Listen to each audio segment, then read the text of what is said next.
Björn on stage. Thank you. Thank you for being invited. Transformation, that's the theme of this conference, right? And what is that for us at Alfa Laval? Well, it's a couple of things. It's, of course, connectivity, connected devices. It's online sales, e-business. It's also Industry 4.0, where we have a digital representation of the product and the production line. But the common denominator for us, and I think for many of you out there as well, is really the product and the information about the product and how information about the product will underpin and leverage these digital strategies. So that's what I'm going to talk about. A few words about myself. I'm heading a PLM, Product Lifecycle Management program at Alfa Laval. And we're fortunate enough to have the ears of our top management. So we have our CFO as project sponsor, which really helps because it's all about change, you know that. I have a background, marketing, R&D, product management, a little bit of IT. I'm not an IT guy, but I've learned what I think I need to know about IT here. My company, you may know it, we help our customers to heat, cool, separate, transport liquids. That's essentially what we do. And you will find our products in many, many different places, but you will not probably see them as a consumer unless maybe you have a district heating in your basement. That could be a heat exchanger from Alfa Laval. Otherwise, you will find them in, oil refineries, you find them on board ships and so on and so forth. So we are a bit all over the place.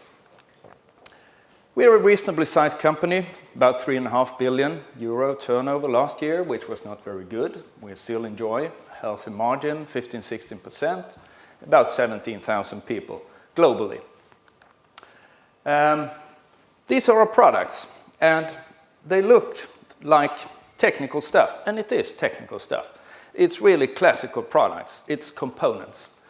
So this one up here, this one up here is a heat exchanger. It's almost half of what we sell, helping to sort of conserve energy and heat recovery and all that.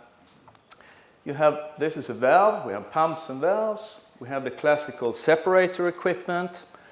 But in general, it's component business. Okay? And we're truly global, which doesn't help when you're working with PLM, I can tell you that, because there's many local sort of dialects of the product. So we have about a third of our sales in Asia, quarter in Western Europe, and then it's spread all over. So that's about my company. Now, we have a very large product offering, and that's good, I think. So what's the problem? Well, the assortment grows in some areas up to 10% each year, and very little gets phased out. We have a strong suspicion, or now we know, that part of it doesn't really sell. We also know that there is a cost to maintain this assortment. We didn't know how much at the time, now we know. And of course, there's quality issues because we have so many things. So it's difficult to keep everything up to date, especially, when you expose it in an e-channel. It has to be correct, right? And there is added complexity in sales and so on and so forth. And we're about to launch this major PLM initiative. So do we really need to have all these products? Let me show you an example of product line A. We have 350 product variants. The red curve shows how many of those we have sold the last 20 years. The blue curve is the cumulative, and you can see that 80% of the sales comes from 20% of the variants.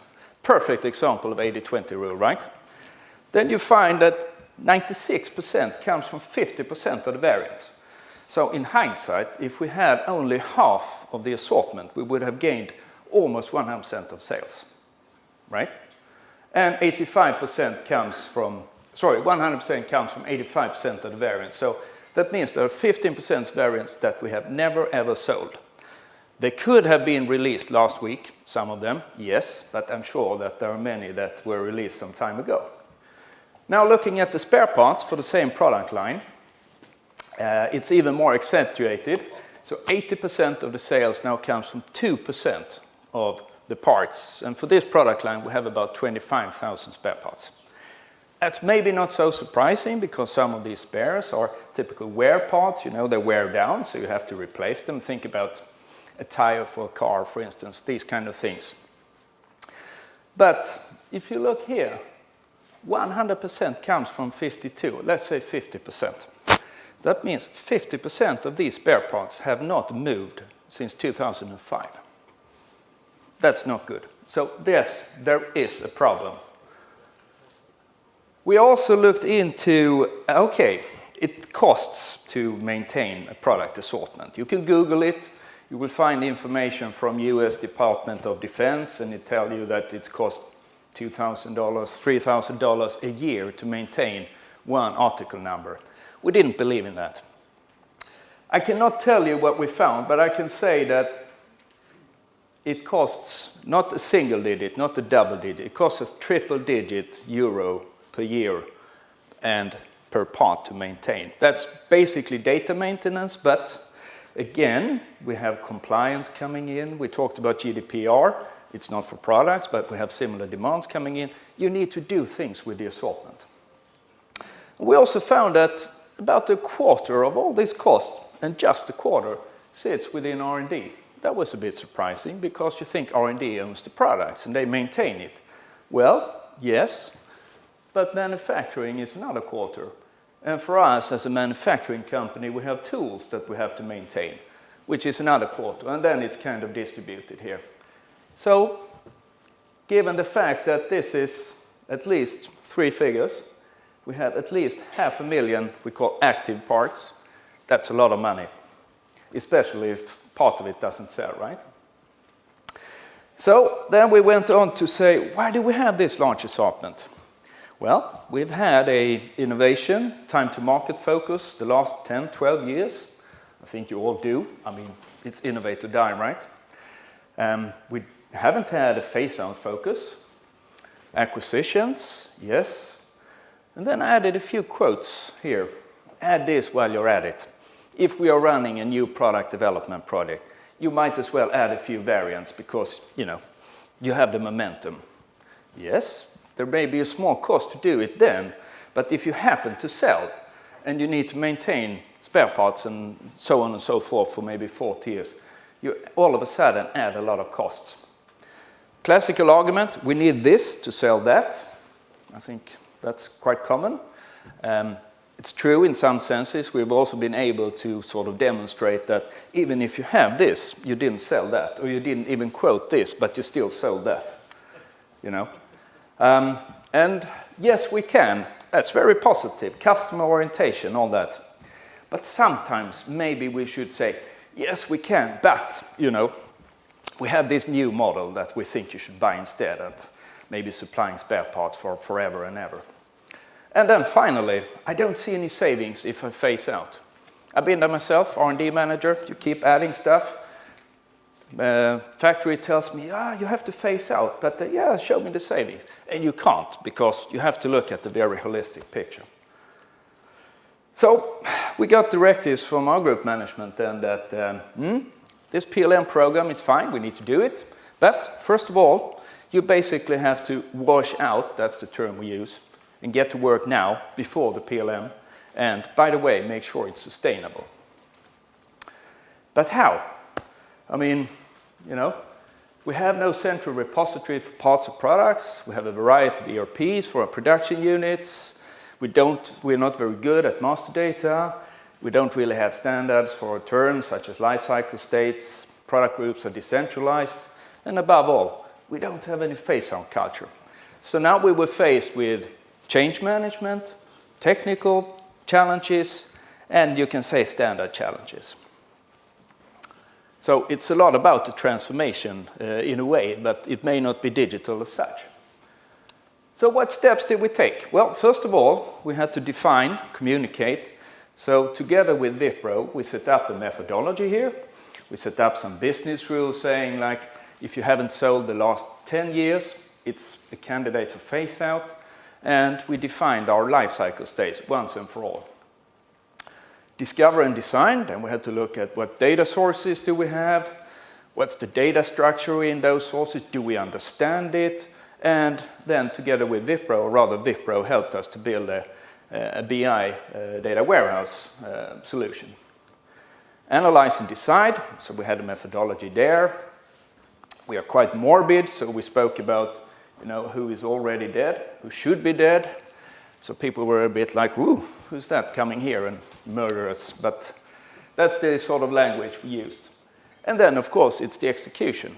So once you have decided to actually take things away, there's a lot of updates to be done in systems and documents and web contents and God knows what. For the standardized lifecycle states, maybe not that interesting, but to finally get an agreement in this company where we have strong decentralization, that was actually an achievement. So for products, we have basically two states. Either it's current, meaning we sell it, or we don't sell it and it's obsolete. And many of our products we have about 10 to 15 years, right? That was in the past. In the future, I think we will need to keep them for a shorter period. For the parts, yes, it can be in production if it's used for selling this. But then, when this is phased out, the part goes into what we call spare part state. And that could stay for 25, 40 years. We will all be retired by then, right? But that's a lot of money for us if we have the right spare parts. But to keep that information for that long period, that's a challenge. Okay, so a few words about the solution then. We found a number of data sources, and typically these were ERP systems in different factories. And of course, there were different ERP systems. You name an ERP system, we have it, I'm sure. Except SAP. Actually, we don't have. But that's just a matter of time, I'm sure. We have, in a few cases, a proper PDM system, product data management. But in many cases, we have what I call proxy. It's Excel files, it's Access databases, it's, you know, maybe some homegrown systems. But we have them. And we have an installed base, which is reasonably okay. So we defined then sort of data extracts, and this were just Excel files coming from these systems, going into this BI solution. We call it the magic box. So we had set up business rules that were operating then on transactions, so we could see movements, operating on the bill of materials, and of course asking what the life cycle state of the parts and products out here, what they were, right? So based on these business rules, and the programming that we had done in the magic box, we then got proposals. And it could look like this. For products, you remember, we had two life cycle states, current or obsolete. And of course, this was based on the business rules we defined, yeah? For the parts, could be in production, only spare part, or terminate. So this was quite neat, because all of a sudden, the let's say, product authority, which is normally our product management, can take a decision based on facts instead of gut feeling. And I think you need to combine the facts with gut feeling, because it's not just mathematical. So those decisions were then fed back, again, via Excel, into the magic box, where we make updates, again, via scripts, to these systems. But this achieves the target that we had for the washout. And I will show you some results in a few minutes. Then we reuse the magic box again, because when we go into the migration phase, going into our PLM solution, there's a lot of data to be moved, of course, from these guys out here. So again, we make data extracts. Now we have a migration tool. Again, we're working very closely with Wipro on this one. Where we basically, can transform the data, cleansing, enhancement. We have to add CAD files, documents, material standards, a lot of things that we need to add here. And then we load that into our PLM system. And we are working with the Team Center program from Siemens. At the same time, of course, we can close these proxy PDMs. So that's the second use case now of this magic box. And the third use case is when we have the PLM system in place, we have done the initial washout, we have the PLM in place. Now we have also said you need to have an annual assortment review. So again, we're making extracts. Again, we have proposals, we have an authority deciding on them, and now these decisions are then fed into the PLM system. And of course, as part of what we're doing now, we set up also processes and system integrations. So we have a solid communication back to the source systems via what we call engineering change process. And all of a sudden, we have a central control of the lifecycle states. Yeah? So we have 3 different use cases of this one. And we didn't really realize that when we started this, but it's kind of cool, I think. So some of the results, again, I cannot show you figures, I show you percentage. Product line B, we started out with the total population, 67% of all variants were considered to be active or semi-active. We cut that down by 20% to about half, and nobody protested. Well, very few. There were a few salespeople that protested, but I mean, basically we said, yeah, we will not even notice it in the top line. In the bottom line, we will see it because of savings. For the parts, it's even more. We went from about 70% considered to be active down to 20 in production 9, so say 29%. This is a reduction of 60%. And I can tell you that the number of parts that we don't have to maintain from between here and here, it's more than 100,000 parts that we don't have to maintain.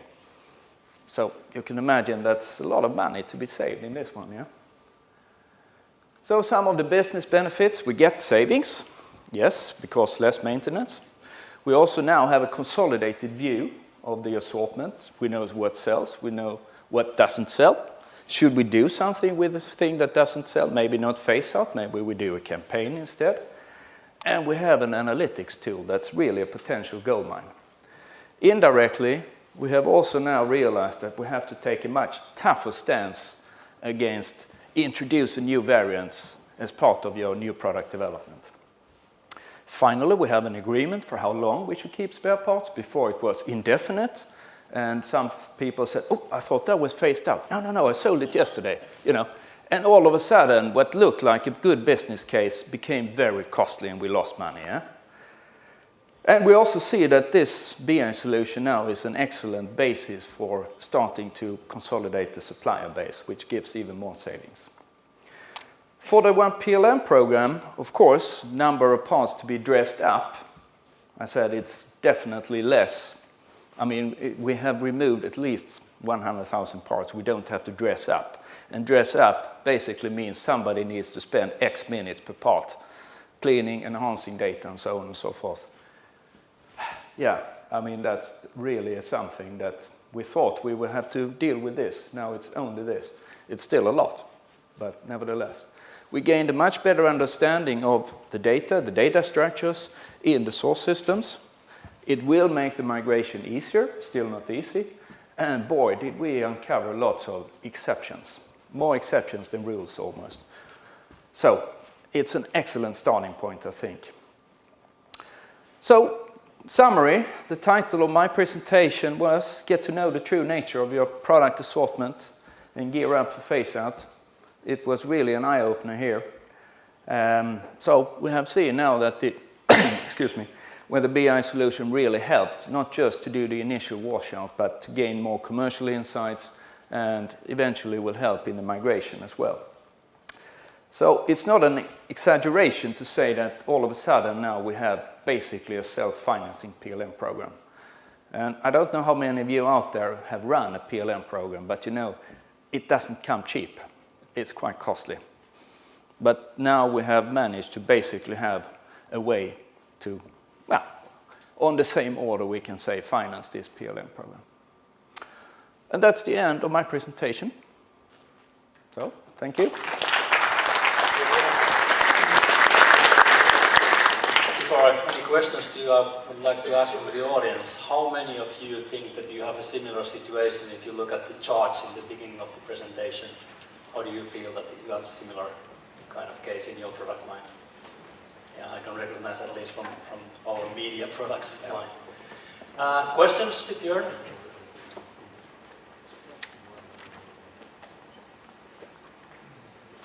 Over there.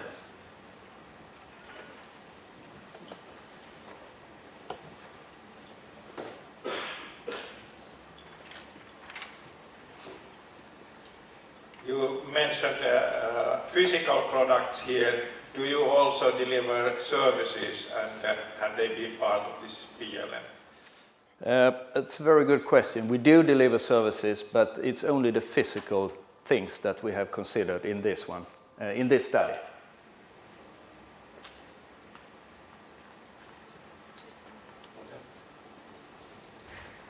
How long time did it actually took you from you got this insight to actually got the final results of the program? Sorry, could you For how long time did this program run? It's difficult. What we call a product line. A product line typically have a turnover of 2 to 300 million euros.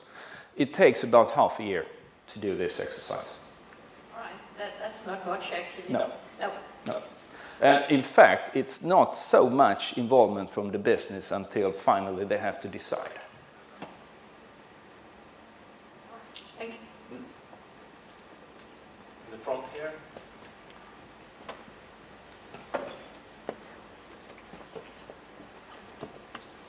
Thank you. You mentioned during your presentation it's hard to, you said, I can't see the cost benefits of phasing out the product. Did this program render in a different economical structure?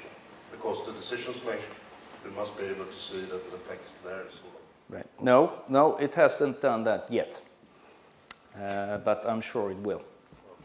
But it's also, I mean, since the savings is largely in manpower, you have the alternative of save, basically meaning get rid of people, or keep people and let them work with more value-adding stuff. So saving, maybe cost avoidance is a better word in one respect. Thank you. One more here. The same table. Björn, there were a lot of parts not going anywhere for an awful long time. Yes. What was the trigger to this program actually happening? So why did it take so long before this very effective program took off? The trigger is the e-business initiative we really sort of geared up 5-6 years ago. That was the trigger. I think this had been known in the past, but you know, as I said, there was this innovation, new stuff focus all along, but it was really the fact that we exposed a lot of crappy data to some end customers and a lot of our distributors, and they complained. And I understand that they complained.